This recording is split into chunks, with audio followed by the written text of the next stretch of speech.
పెద్ద నోట్ల రద్దు వ్యవహారం రాష్ట్ర ఆర్థిక వ్యవస్థపై పెద్దగా ప్రభావం చూపడం లేదు.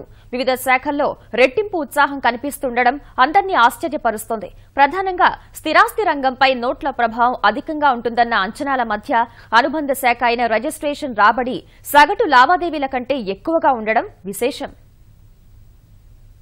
కేంద్ర ప్రభుత్వం 500,000 నోట్లను రద్దు చేశాక రిజిస్ట్రేషన్ శాఖ ఆదాయానికి భారీగా గండిపడుతుందని ప్రభుత్వం అంచనా వేసింది. ప్రధానంగా స్థిరాస్తి వ్యాపారంపై నోట్ల రద్దు ప్రభావం ఎక్కువగా ఉంటుందని, లావాదేవీలు మందగిస్తాయని లెక్కించింది. అయితే ఈ అంచనాలు తప్పుతున్నాయి. పెద్ద నోట్లు చెలామణిలోంచి తప్పించిన తర్వాత స్టాంపులు రిజిస్ట్రేషన్ శాఖకు 40 కోట్ల రూపాయల వరకు ఆదాయం సమకూరింది. ఈ నెల 8వ తేదీ వరకు 60 కోట్ల రూపాయల రాబడి రాగా 9 నుంచి 15వ తేదీ వరకు 40 కోట్ల రూపాయలు వచ్చాయి. రద్దు అమల్లోకొచ్చిన తొలి రోజే 4,22 లక్షల ఆదాయం సమకూరింది. ఆ తర్వాత 14 కోట్ల రూపాయలొచ్చింది. 14వ తేదీన 12 కోట్ల వరకు రాబడి వచ్చింది. సగటు ఆదాయానికి కాస్త అటూ ఇటుగా రాబడి రావటం అధికార వర్గాల్ని ఆశ్చర్యపరుస్తోంది.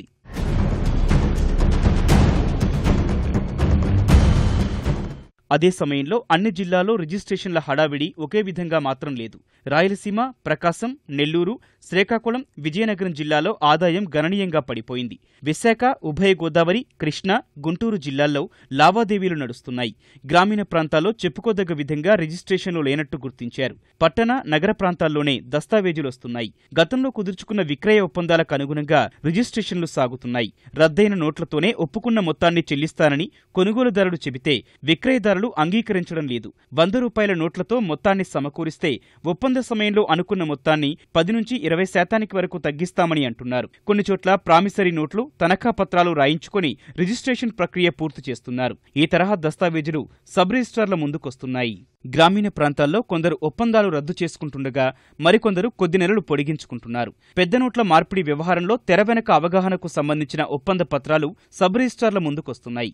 రద్దయిన 500, 1000 నోట్లు తీసుకుని 100 నోట్లు ఇస్తామనే వాళ్లకి కమిషన్ విధానంలో నామమాత్రపు వడ్డీతో అటార్నీ జీపీఏ రాసిస్తున్నారు.